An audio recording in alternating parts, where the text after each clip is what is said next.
Selamat datang lagi di channel Butuh Film Gan bersama saya Wawan. Jos. Kali ini kita akan bahas cerita singkat anime No Game No Life bagian kedua. Tapi sebelum masuk ke ceritanya, kita mau ngingetin ke kalian, jangan lupa untuk klik subscribe dan like juga guys.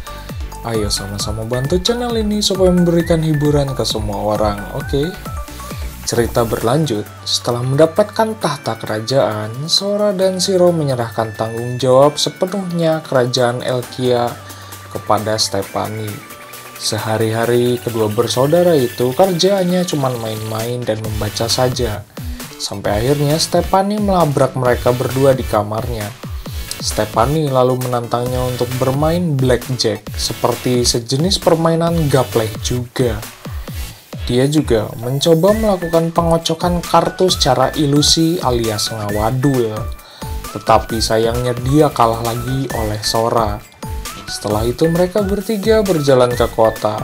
Sora amat ketakutan menjelajahi kota itu. Warga di sana ketakutan melihatnya karena rupanya Stephanie menggunakan kostum War Beast, buka-bukaan plus-plus.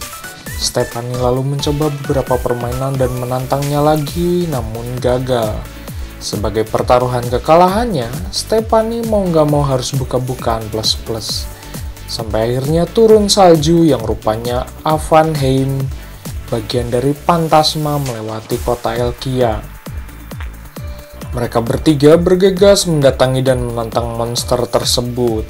Sampainya di perpustakaan, bertemu dengan seseorang dewi yang bernama Jibril. Sora dan Shiro lalu menantang Jibril dengan pertaruhan tablet miliknya. Jibril yang melihat kecanggihan tablet itu pun, ilernya ngacai sampai meluber.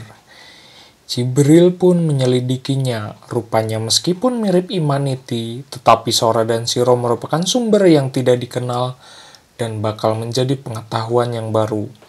Sampai akhirnya Jibril pun ingin mempertaruhkan segala sesuatu yang dia miliki. Setelah itu Jibril mengajak Sora dan bebenguknya turun ke dalam perpustakaan tersebut. Dia mengajaknya untuk bermain kuis kata berantai pada Cak Cik Boom. Permainan pun dimulai, sedangkan Stephanie asruk-asrukan melihatnya. Sampai akhirnya Sora menyadari dan menggunakan ilmu ruang hampa udara agar ucapan Jibril tidak dapat tersampaikan. Mereka berhasil menghapus hukum kolom dengan tujuannya menghapus Jibril dari permainan itu. Sampai akhirnya Jibril terkesan cara bermain keduanya. Dia pun menyatakan janji setianya kepada Sora dan Shiro dan melayani sebagai tuannya. Shiro mandi keramas dengan Stephanie, lalu Jibril menghampiri Sora yang membuatnya terkejut dan memberikan sebuah sampo campuran khas Flugel. Shiro pun diberikan ramuan sampo tersebut olehnya. Setelah itu Jibril menyiapkan tempat dapur untuk Stephanie. Dia pun lalu diberikan macam-macam bahan kepadanya untuk dapat membuat olahan kue. Membuat Stephanie terkesima dan tigolep karenanya. Di sisi lain, Kurami dan elfnya memantau dengan penerawangan, mengungkapkan kalau raja sebelumnya alias kakeknya Stephanie menerapkan kebijakan yang baru. Selain itu, saat ini ada hubungan dengan bagian di Federasi Timur.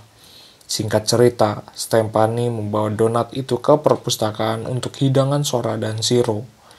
Dijelaskan pada masa lalu, ada peperangan sampai akhirnya ada seorang pendeta kuil yang menyatukan seluruh klan yang dinamai menjadi Federasi Timur. Elfengarde sudah menantang federasi tersebut namun kalah. Penyelidikan berlanjut. Jibril mengajaknya dan para bebenguknya untuk teleportasi ke sebuah tempat di Mabes Federasi Timur. Sora juga mempertanyakan motif dan kehendak dari raja alias kakeknya Stephanie. Merasa tidak terima dihina olehnya, Stephanie pun cabut dan termehek-mehek dibuatnya. Ada sebuah kunci dan surat wasiat dari kakeknya. Sora dan Shiro menemukan sebuah ruangan rahasia yang rupanya adalah perpustakaan terlarang di kamar raja. Selain itu menemukan informasi dari sebuah kitab dan kakeknya mempercayakan orang yang rupanya adalah Sora dan Shiro. Sora dan bebenguknya datang ke Dubes Federasi Timur Elkia. Mereka dihampiri oleh seseorang yang bernama Hatsuse Ino. Dia mengantarkan Sora dan bebenguknya masuk ke Dubes tersebut. Mereka begitu terkesima dengan teknologi dan budayanya. Jibril penasaran cara menghubungi Werebeast. Lalu datanglah seorang gadis loli bernama Hatsuse Izuna. Dengan agresifnya, Shiro dan Sora memeluk gadis itu. Kemudian pada meeting tersebut, Sora bertujuan untuk bermain dengannya dan mempertaruhkan cucunya. Gertakan yang dilakukan Sora membuat Ino menjadi ketar-ketir karena trik yang dimilikinya bocor. Sora dan Shiro berupaya menyerang area Federasi Timur. Setelah itu Sora pun menanyakan dan menginterogasinya, terutama peperangan yang telah terjadi sebelumnya. Sora pun sudah tahu lengkap isi dari permainan itu dan mempertaruhkan seperti bidak catur, serta menyuruh Ino untuk menghapus ingatan Sora dan bebenguknya. Ino pun ketar-ketir dengan Shiro dan Sora tentang mereka sesungguhnya. Izuna pun lalu bertaruh dengannya. Rakyat di sana juga ikut gaduh dan ribut akan hal tersebut. Sampai pada akhirnya, pada waktunya tiba, Shiro pun menyadari kalau Sora menghilang dan orang-orang di sana pun melupakan keberadaan Sora. Itu membuatnya sedih. Anyway, cukup segini pembahasan ceritanya. Sampai jumpa di video berikutnya. Bye-bye.